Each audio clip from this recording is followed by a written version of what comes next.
Ар бир кадрдын бедели таза болуш керек. Мамлекет башчысы алгачкы жарлыктарынын бир катары мамлекеттик жаңы кадр саясаты жөнүндө жарлыкка кол койгон. Анда мамлекеттик жана муниципалдык кызматтарга кадрларды тандоону жакшыртуу чаралары камтылган. Ошондой эле президент өкмөткө жана мамлекеттик кадр кызматына катардагы мамлекеттик кызматтар гана эмес, саясий жана жогорку административдик жетекчилик кызматтарга дайындоолорду да сынак аркылуу жүргүзүү тартибин иштеп чыгууну сунуштаган. Кыргызстандагы 48 мамлекеттик органдын саны мына ошентип 12ге кыскарды.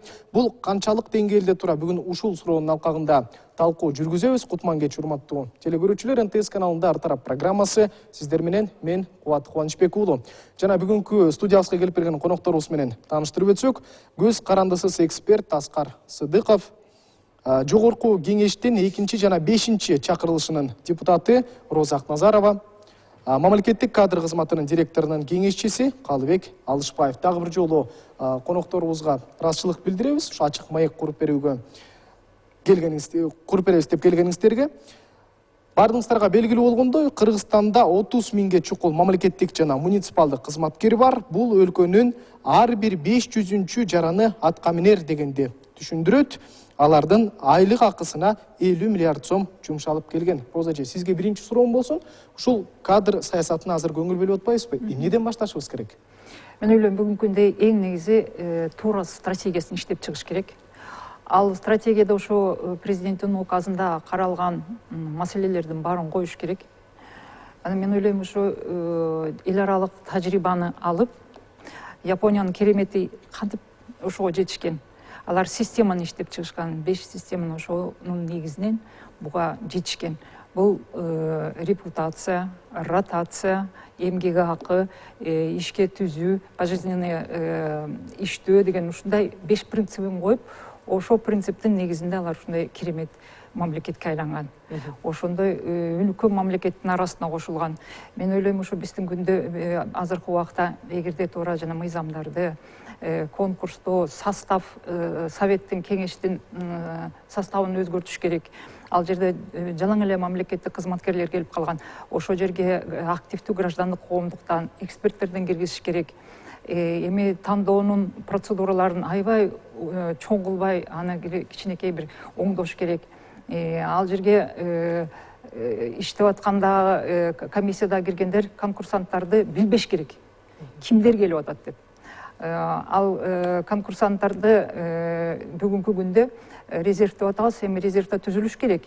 Эми ал резервден сырткарыдагы эл аралык уюмда же болбосо башка мамлекеттерде иштеп, окуп келген абдан мыкты азаматтарды алыш үчүн дагы бир шарттар түзүш керек. Аябай жакшы талаптарды коюш керек.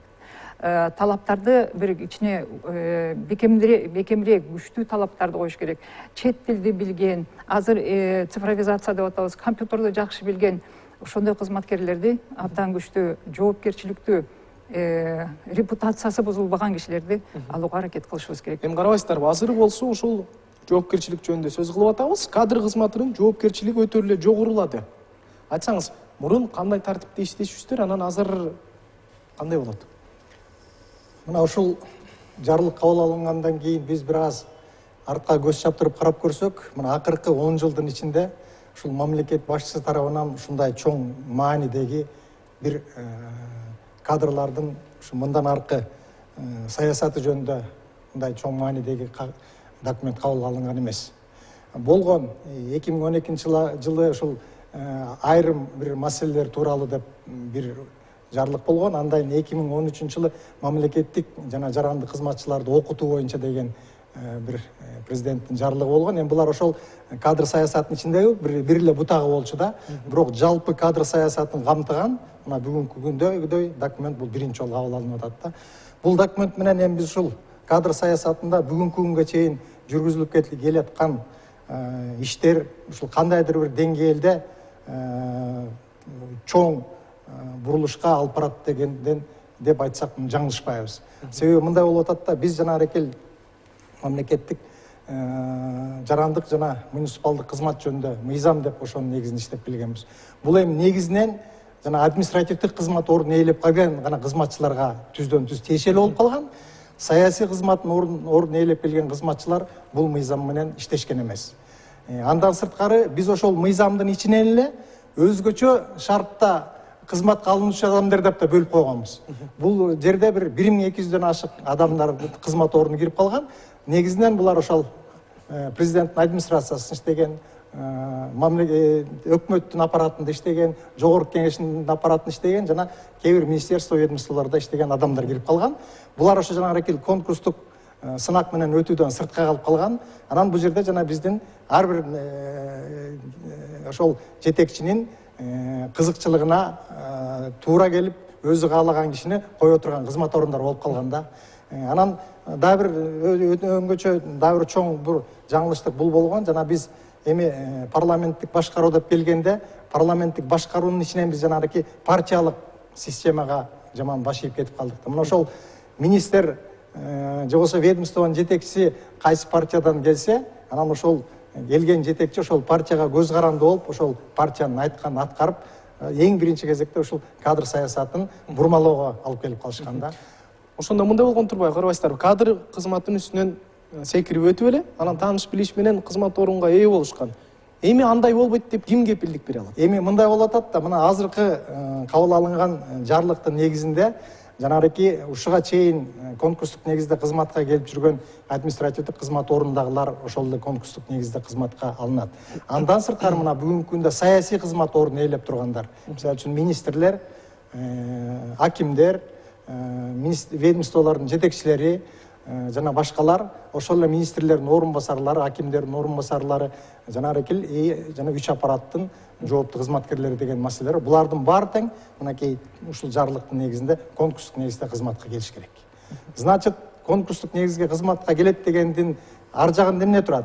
Биз ошол кызмат ордуна кандай киши керек, билими кандай болуш керек, иш тажрыйбасы кандай болуш керек, ошол бара турган жериндеги ишти алып кеткенге мүмкүнчүлүгү барбы жокпу деп туруп, ар бир кызмат ордуна квалификациялык талаптар иштелип чыгат.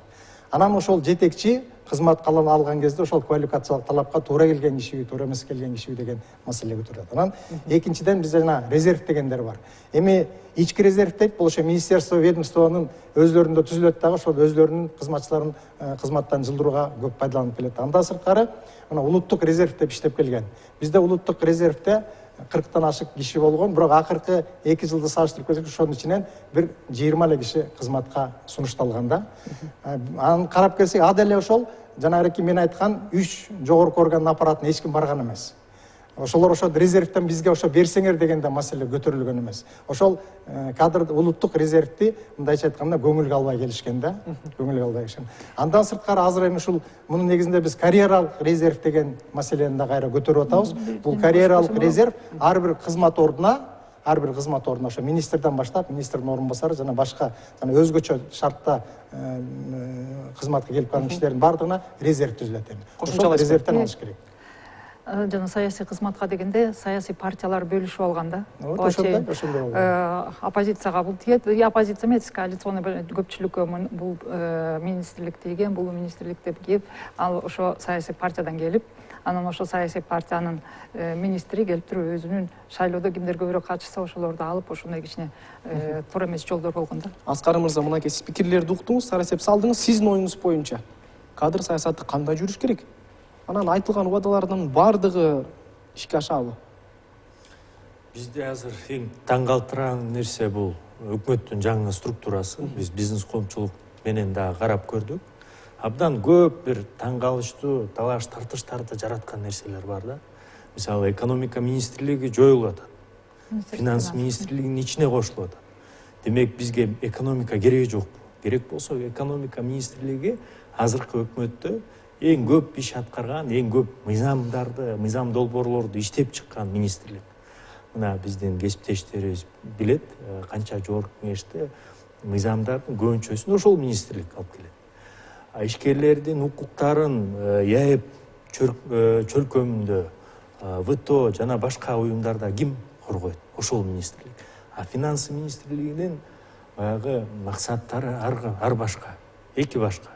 Ал бюджетти ойлойт, пенсия, жөлөк пулдарды, айлык маяналарды кантип төлөбүз депчи. Ошондо каржы министрлигинин бирден бир максаты бюджетти толтуруу. Ал инвестор келеби, келбейби деп ойлобойт. Салыкты ким төлөсө ошол мен айтсам анан көбүрөөк төлөйбү, андан көбүрөөк алыш керек деген ойдо. Бул бир. Экинчиден жанагы айыл суу ресурстарды башкаруу агенттиги дагы кошулуп атат кайра. Ошол боюнча дагы көптөгөн талкуулар жараткан. Ал бөлөк болуш керек деп. Себеп дегенде мына айыл жергесинде бирден бир көйгөй бул суу маселеси. Үчүнчүдөн айлана чөйрө коргоо агенттиги кайра эле министрликке кошулуп атат. Мунун эң негизги максаты эмнеде? Бул биз эптеп эле министрликтердин санын кыскартабыз деген эмес да. Бул мамлекеттин чыгашаларын кыскартыш керек. Бул туура нерсе, ооба. Ой туура. Бирок аны кантип кыскартат? Биринчиден жөнгө салуучу функциялар кыскарат. Мыйзамда жазылып турат да, ушул министрлик ушундай справкаларды берет, ушундай уруксаттарды берет. Ошону жоюш керек. А кийин ошол агенттик болобу, кызмат болобу өзүнөн өзү жумушсуз калып жоюлат. Бирок биз теңирден тескери аны түшүнүп туруп, башка жактан кирип атабыз. Өзгөчө ушул пандемия шартында, экономикалык кризис шартында олуттуу бир өзгөртүүлөргө барып атабыз. Анда өзгөртүүлөрдү эксперттер менен талдап, мына кеңири коомчулук менен акылдашып чечиш керек да. А биз мына жаңы структураны көчө эле көрдүк. Эч ким көрө элек болчу. Жабык эшиктердин артында жасалды, кайсы жерде жазылдыбы? Бардыгы азыр баягы таң Аскар мырза, карабайсызбы? Азыр биз экинчи толкун, пандемиянын экинчи толкуну деп атабыз, жаңы штамм деп атабыз. Анан бул социалдык блокту кескин түрдө азайтканыбыз ушул туурабы? Пандемия эгер күч алып кетсе, анда ким алып күрөшөт деген суроо да? Мына ушул суроо да туура. Туура айтасыз. Ким алып барат? Социалдык жактан вице-премьер-министр жок калса, ал тармакты ким алып барат? Эгерде биз эмгек жана социалдык өнүктүрүү министрликти кошуп койсок, жана ким маданият министрлигине кошулуп атат го, бул дагы балким туура эмес. Себеп дегенде бул министрлик эң баягы муктаж болгон, жөлөк пулга муктаж болгон адамдарга жардам берет. Ошондуктан эксперттер менен жасалыш керек. Ар бир кандай мынакей жарлык чыкты, ал жарлыкта деле жаңы нерселер жазылган жок да. Резерв, кадрлык резерв бар. Ошол эле мамлекеттик кадр кызматта бар. Жаңы ишчилерди алып келиш керек деп атабы. Анда жаңы өкмөт аны көрө алган жокпуз. Керек болсо мурун ошол министрликтерди жетектеген ишчилер бар ошол курамда. Ошондуктан иш жүзүндө ошол жарлыктар кантип аткарылат деген чоң суроо болуп атат. Мына бир жагынан үчүнчү жарлык мындай дейт, инвестицияларды коргош керек, жеке менчикти коргош керек деп, либерализациялоону жүргүзүш керек деп. Экинчи жагынан башка жарлык бар токен тармагы боюнча. Ал минтип айтат. Мамлекеттик сөзсүз түрдө мамлекеттик ишканалар башкарыш керек депчи. Мамлекеттик ишканалар демек бул советтердин союз учурунда болгон нерсе. Бул керек болсо 20 жыл эмес, бул 40 жыл, 30 жыл артка баратабыз. Керек болсо азыр карап көрсөк, ийгиликтүү мамлекеттик ишкана саналуу эле. Көбүнчөсү азыр карызда турат. Кыргыз Телекомдон баштап этиги энергоблокко чейин. Мына энергоблокто 136 миллиардга чейин, миллиард сомго чейин карыздар бар. Мынакей Жапаров өзү айтпады, 12 министрлик жада калса биздин Кыргызстанга көптүк кылат депчи, ошого кошуласызбы? Анан өкмөттүн курамын мындай кыскартуу канчалык натыйжалуу негизи?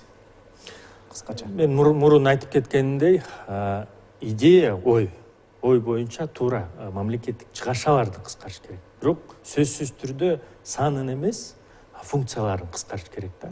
Бул бир, анан экинчи, бул реформаны ыңгайлуу шарттарда жасаш керек да. Мына бизде азыр туруктуу парламент жок. Ал парламенттик, мына азыркы парламентти толук кандуу элдин мандатына ээ болгон парламент деп айта албайбыз да. Анын мөөнөтү өтүп кеткен. Бул бир. Экинчиси, азыр пандемия шарты, кризис, мына жергиликтүү шайлоо жакындап баратат, башка нерселер. Бул учурда ушул сыяктуу олуттуу реформаларды дагы жасаш кыйын. Роза караңыз, азыр бизде олуттуу реформалар деп атабыз. Ошол реформаларды жүзөгө ашырып аткан учурда жөнөкөй жарандарга күч келип калбайбы? Бул дагы бир маселе да. Немеден баштагым келип атат, кичине улантып коюп. азыркы мезгилде пандемия кезинде социалдык блокту берип коюп, анын министрлиги келип, саламаттык сактоо министри келип туруп социальный блоктун мыйзамдарын окуп чыгып, кандай эмне деп келгенче эле убакыт канча өтүп кетет. Мен ойлор элем да бүгүнкү күндө жарандарга күч келбеш үчүн, чтобы оптимизация деп атабыз, реформа деп атабыз. Муну азыркы күндө менин оюмча ошонун ичиндеги иштерди мына мисалы оптимизация кылса, ошол эле министерство труда социальной защиты немете турган болсок, иш алып баруу жумушун, элдерге кызмат кылуу жумушун баарын цифровизацияга өткөрсүн, ошол жерде иштеп аткан кишилердин санын азайтсын, азайткан кишилердин ордуна ошо жаңы кишилерди эмгек акысын көтөрсүн, ошол жерде министерствонун ичиндеги жумушту азыркы күндө кыскартса болот, ар бир министерство, ведомство оптимизация кылса болот. Но бири-бирине азыр кошпой да, анткени убакыт ушундай мезгил болуп атат да, что ага убакыт жок. Пока өзгөртүп, анын положениясын иштеп чыгып, анын мыйзамдарын кайра бүт өзгөртүш керек болот. Ага убакыт жок. Ошон үчүн мен ойлойт элем, жана бизде эң чоң проблема бири келгенде эле бири сөзсүз түрдө ошонун жумушун алып барбай, кайра бүт жаңы жасайбыз деп, кайра анын ордуна алып келгенче эле убакыт өтүп кетет. Жанагы бюджетный акчаларды мен ойлойм ошо экономный урунуш керек азыр.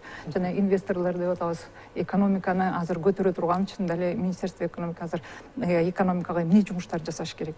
Анан инвестор деп чет жактан келбей, внутренний инвесторлорду алганга, өзүбүздүн бюджеттти көтөрүүгө эмнелерди, жана безналичный расчетторду, биздин экономика көтөргөн жана акчасы бар адамдар, кандай банковский система, фондовый рынок, базарган рынок кандай болуш керек, ошолордун баарын иштеп чыгып, азыр бат-бат ыкчам жол менен Кыргызстандын экономикасын көтөргөнгө шарт түзүшүбүз керек. Калыбек агай, карабайсыз, азыр айтылып атпайбы?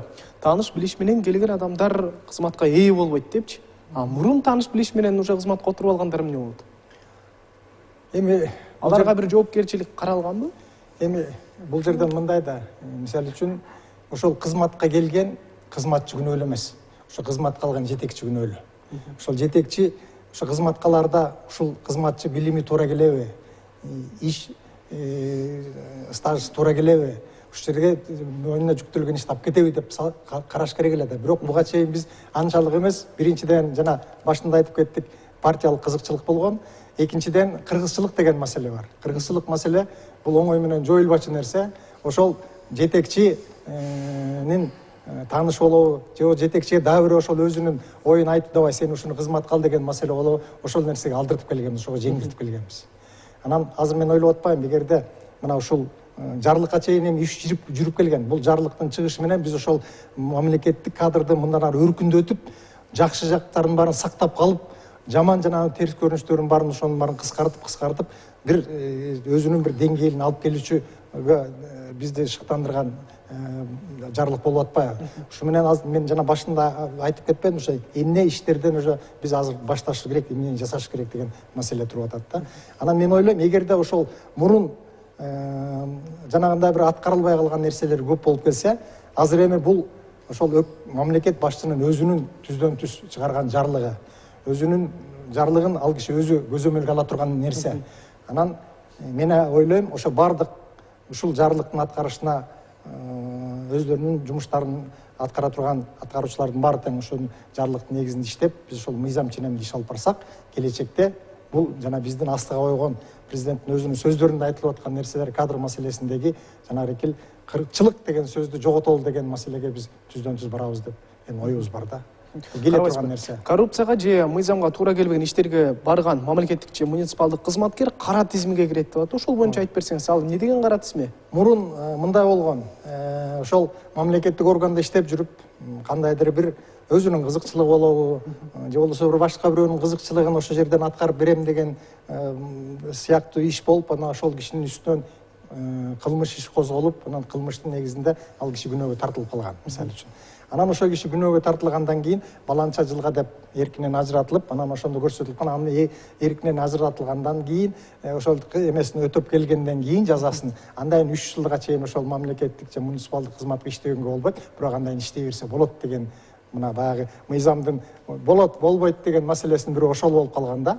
Анан эмне болгон? Ошол жерге барып жанареки өзүнүн күнөөсүндө тиешелүү өтөп келгенден кийин анан ал киши жанагындай убакыт өткөндөн кайра мамлекеттик же муниципалдык кызматка киргенге ал кишинин укугу бар болуп калган. Биз аны укугун тепсегенге Конституцияда меники жазылып турат деген сөздү. Аны эми азыркыда болсо ошол киши күнөөкөр болдубу, күнөөсүн тарттыбы, кандайдыр деңгээлде болсо дагы ошол киши экинчи кайра мамлекеттик же муниципалдык кызматка келбеш керек. Ал киши акталып чыкса дагы, жанагындай тиешелүү өзүнүн мөөнөтүн өткөрүп келсе дагы, андан кийин 2 жылга чейин жанагындай кызмат ордун ээлеңе болбойт деген баарын өткөрсө дагы, азыр болсо айтабыз, биз сиз деген ошол мамлекеттик кызматтын бир кезде беделин бузуп койгонсуз, сизге ал кызматка кайра кайрылып барганга болбойт дегенге мынакей ушул буйрук менен түздөнүп айтылсак болот. Аскар мырза, карасаңыз, бул мисалы кадр кызматы боюнча, кадрларды даярдоо боюнча өтө көп убадалар айтылып атпайбы? Ошолордун баары жүзөгө ашырылат деп ишенесизби сиз? Азырынча толук кандуу ишене албайбыз. Себеби мына азыр эле көргөн кадрлардын боюнча айта турган болсок, бир дагы мындай көрүнүктүү баары колдой турган кадр жок, ачыгын айтканда. Ооба, таза кадр келди, таза кесипкөй. Азыр мисалы өкмөттүн курамын алсаңыздар, баягы тышкы иштер министрлигинин сырткары башка керек болсо англисче билген киши жок. Жаңылбасам, өкмөттүн курамына.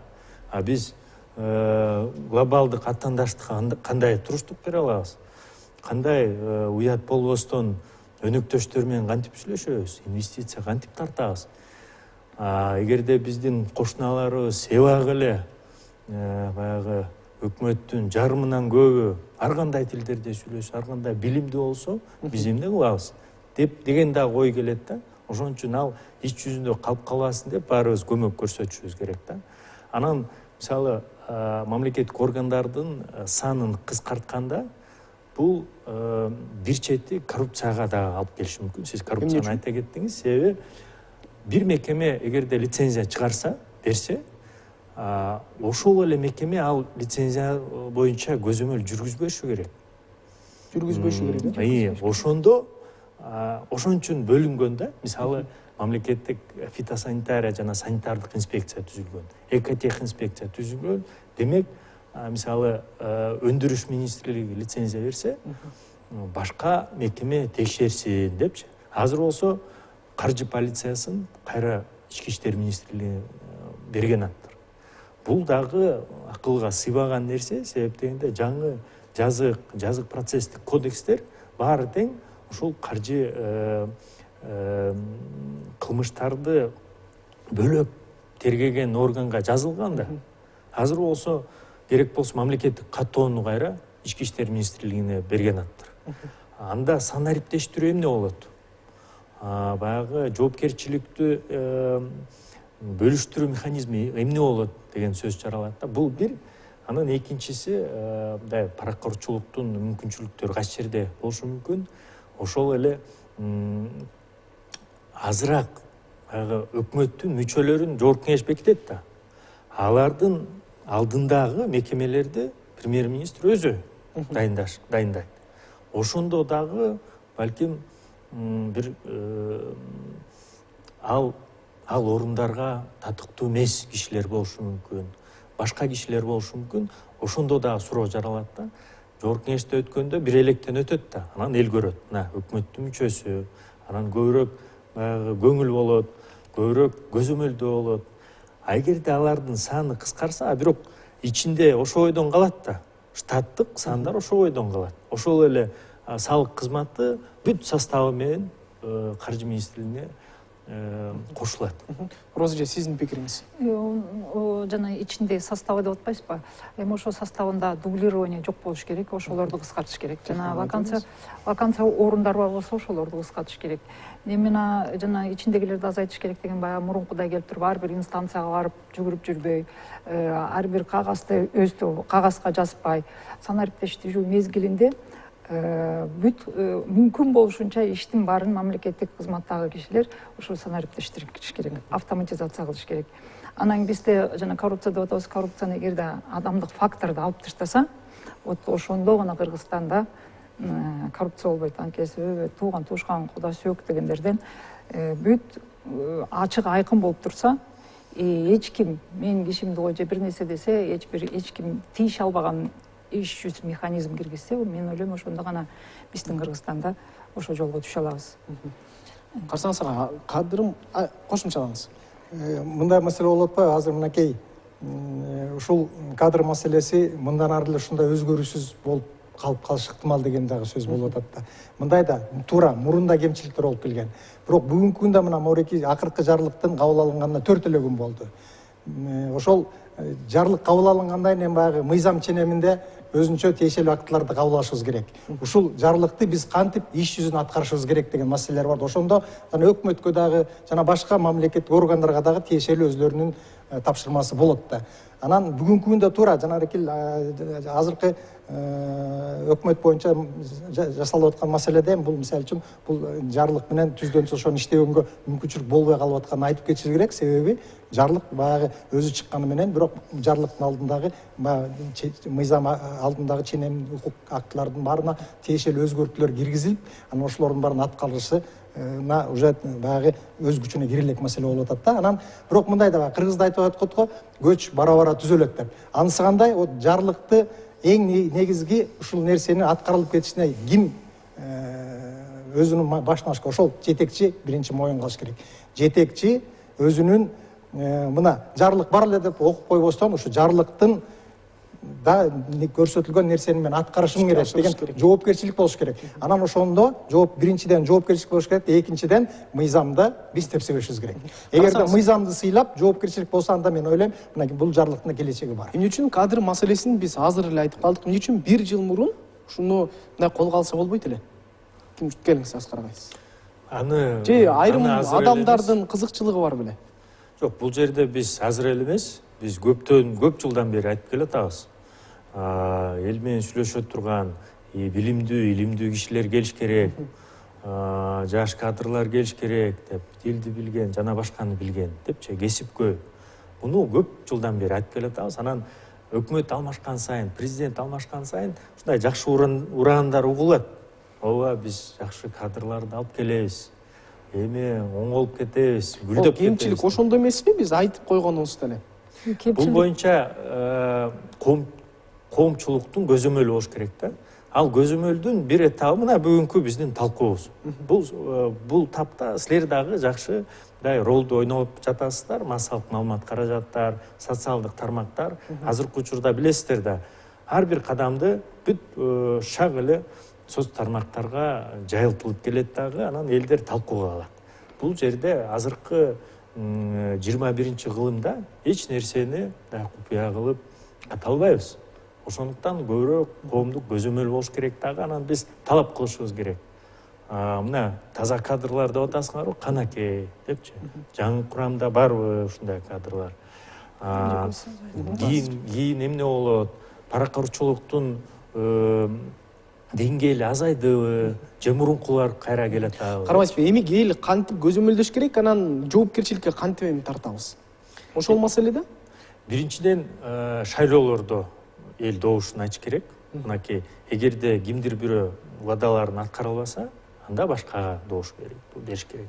Бул бир. Экинчисинен соц тармактарда болобу, баракчаларда болобу жазыш керек, айтыш керек.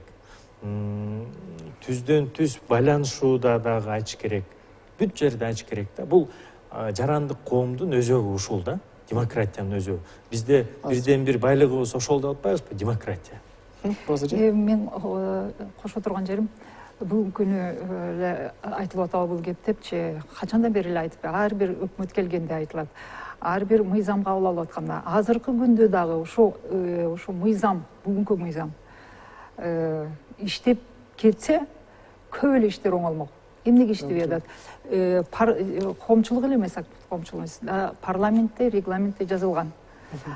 Мыйзам кабыл алгандан кийин ар бир 6 айда мониторинг жасалыш керек деп, аны көзөмөлдөө керек деп.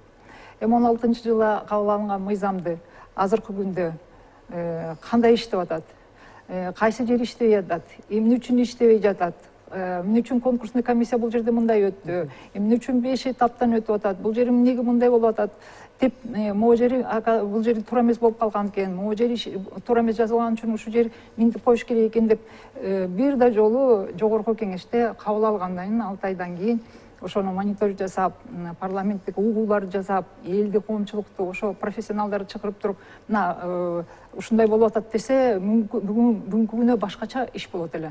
Мен ойлойм, ошо парламенттин дагы бүгүнкү күндө ушул жактан иш алып барбаганы болуп атат. Бааланыш керек, көзөмөлдөө керек сөзсүз түрдө мыйзамдар. Министерство, ведомстволор ошо мыйзам чыккандан кийин ошо по закону немелер кандай жүргүзүлүп атат деп ошолор көзөмөлдөө болбой атат. Мен ойлойм, бүгүнкү күндө дагы жаман эмес. Анан кийин ар бир эле жолу жаман-жамандай даже иштелген нерселер деле эгерде ошолор аткарылса бүгүнкү күндө иш жүрөт эле. Ошо болуп атат бүгүнкү күндө. Көзөмөл жок болуп атат. Туура мына коомчулук деген маселе мына көтөрүлүп аткан аябай туура болуп атат да. Биз мына ушул күнгө бүгүнкү күнгө чейин да бир мындай бир маселелердин үстүнө иштеп келгенбиз да. Мисалы үчүн мамлекеттик орган болобу же жергиликтүү өз алдынча башкаруу орган өзүнүн конкурстук комиссиясы бар. Баягы мындайча айтканда ошо ошол жерде иштеген кишилерден эле түзүп алып эле анан өздөрү баягы кыргызча айтканда өзлөрүн билишип өтүгүн төргүлүшүп эле анан кимди алабыз, кимди албайбыз, кимди рекомендовать этебиз деген көп маселелер болуп келген да. Мына азыр болсо биз ошол жети ылдый жактагы айыл өкмөтүнөн баштап ушул конкурстук комиссиялардын курамын айтып атабыз. Давайте ошол жердеги аксакалдардан кийиргиле, жаштардан кийиргиле. Комиссия азыр түзүлө баштадыбы? Ошолордун баары уже өзгөртүү киргизилип атат да, уже буга чейин киргизип келгенбиз. Жана мамлекеттик органдарга да ошондой болуп, ошондой кишилерди составына кирип, баягы жок дегенде ошо кандидатура менен сүйлөшүп атканда жеке бир пикир болбой, жок дегенде бир эки кишинин пикирин угуп көрөлүчү бул киши. Мисалы үчүн жана иштегендер мындай пикир айтып атат, азыр жана сырттан келген башка кишилердин пикири кандай болду экен дегенге алып баралы деп, азыр ошол боюнча иш жүрүп атат. Анан экинчи мына сиз бир жакшы маселени козгоп кеттиңиз, Роза Горчук. Жанагы эле биздин мамлекеттик кадр кызматындагы мамлекеттик жана муниципалдык кызмат боюнча кеңештин курамы деп айтып кеттим. Мына кеңештин курамы бүгүнкү күндө 9 кишиден турат. Бирок ошол 9 кишинин баарын карап көрсөк эле, аппарат президенттен, өкмөттүн аппаратынан, жогорку кеңештин аппаратынан, оппозициясы, деп эле ошондой болуп эле жанагы кызмат ордундагы мындайча айтканда чиновниктерден түзүлүп калган болчу да. Анан мына сиздин айтып аткан нерсеңиз туура. Мына эгерде ошол 9 кишинин арасына 4 кишини же 5 кишини биз жанагындай бир коомчулуктан башка нерселерден кошуп койсок, эми бизде баягы кадр маселесин жалгыз гана жана стат катчылардын гана сунуштоо маселеси болот, бирок калганы болсо жалпы ошол кадр саясаты боюнча маселелер каралып кетет да. Бирок ошондо дагы ошол стат катчыларды тандоо кезегине жанагындай бир жакшы өзлөрүнүн пикирлерин айта турган кишилер келсе, анда жанагындай бир жактуу эле болуп калыптыр дегенден анда качат. Эми ошол кишилер келеби? Эми мисалы үчүн көп да азыркы күндө ушул бир мамлекетибиз жакшы болуп кетсин, могуреки багыттагы жасалып аткан иштер жакшы болсун деген, мына биздин ушул мамлекеттик кадр кызматында мурун иштеп кетип, бизде ошо директор болуп кеткен кишилер көпчүлүк убактарда бизге келишет, өзлөрүнүн сунуштары менен мындай кылып койсоңор жакшы болот эле. Мына ошол сыяктуу азыркы күндө активист кишилер толтура. Эгерде ошолорду алып келсек, алардын жанагы турмуштук тажрыйбасы дагы, өзлөрүнүн билими дагы, анан көп нерселер мындан ары ошо ишти жакшыртып кеткенге мен ойлойм, туура өзлөрүнүн бир кандайдыр бир салымын кошот ал кишилер. Туура айтылып атат да бул маселе дагы. Сиздин пикириңиз Аскар мырза? Бул жерде эми комиссия, жумушчу топ деп биз көп айтып атабыз да. Ушул жылдары канча комиссия болду, ошол эле жергиликтүү бийликтерде деле. Ага мисалы ким иштей алат, ким иштей албай калат дегенине комиссия кереги жок. Элдин баары эле билет. Ошол эле айылга барсаңар, ким жакшы иштейт, ким кайсы аракеттерге аралашкан депчи. Ошондуктан саясий болгону, саясий эрк эле керек да. Ал кишилер келгенде бирөөлөр бут тосуп аткандай сезилбейби анан? Мисалы буга чейин ошондой болуп келген деп айтышат да көбүчү. Бут тосуулар болушу мүмкүн, бирок башчы, чыныгы лидер ошону айырмалап билиши керек. Ким чындыкты айтып атат, ким башкача айтып атат, кимдин жыйынтыктары кандай болуп атат депчи. Эгерде бирөө келип эле бул иштебей атат деп куру бир фактыларды келтирсе, аны дагы билиши керек. Чыныгы лидер ушундай болуш керек. Саясий эрктүү, баарын билген. Мисалы комиссия эмес, анда аны ким көзөмөлдөш керек? Кайсы деңгээлде айтып атасыз? Айыл өкмөттүбү же? Мисалы айыл өкмөттү алалы. Айыл өкмөттө азыркы учурда айылдык кеңештин депутаттары шайлайт. шайлаганда айыл өкмөт алардын көзүн карап калат да. Мени эртең эле алып салат депчи. Анан ал дагы популист болуп калат да. Бул акчаны баягы спорт залга жумшайлы, кийинге жумшайлы. Туруктуу долбоорлорго эмес, мындай көзгө көрүнүктүү долбоорлорго жумшайт да. Ошондуктан керек болсо ал эки деңгээлдик бюджетти дагы кайрап чыгышыбыз керек. Эгерде борбордук мамлекеттик органдарды алсак, аны түздөн түз өлкө башчы көзөмөлдөш керек. Каржы министрлигинин башында ким турат? Эмнени жасай алды? Экономика министрлигинде ким бар? Эгерде азыркы абалды ала турган болсок, өкмөт башчы дагы көзөмөлдөшү керек. Эгерде жыйынтыктар чыкпай калса, анда чараларды көрүш керек. Роза эже? Мен неме жөнүндө айтып кетейин деп элем. Мына айылда эгерде бир кишини бир кызматка кое турган болсо, репутация деген бар жана. Японияда отпаймынбы, система репутация. Ар бир кишинин өзүнчө репутациясы бар. Айылда баары эле бири-бирин билет. Ким ушул жерге иштей алат деп. И действительно чындыгында ошо иштей турган кишини алып келсе, элдер колдоп берет. Анткени билет да, айылда эмне саналуу киши, бири-бирин баары билишет. Ал бир. Экинчиден мен дагы могу система ротацияга кошулуп айтып кетейин дедим эле.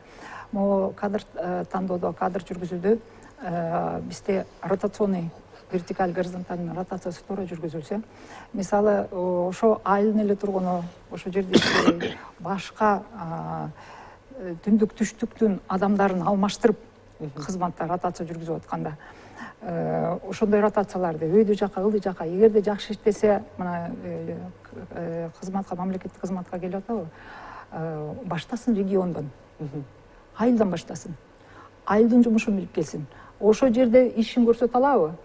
Элдер бааладыбы? Жакшы десе анан кийинки тепкичке, анан дагы бир тепкичке, ошо тепкич менен келип, анан бир өзгөчө бир башкалар жасай албаган бир жумуштарды жасаса, 1-2-3 тепкич өйдө чыккандай кылып. Анан кийин ошо чөйрөнү билген киши башкаргандай кылып, анткени башкарган киши баягы ылдый жактагы кишилерден билбей турса, кантип алып башкарат? Кантип айтат, бул жерди мындай кыл, тигиндей кыл деп.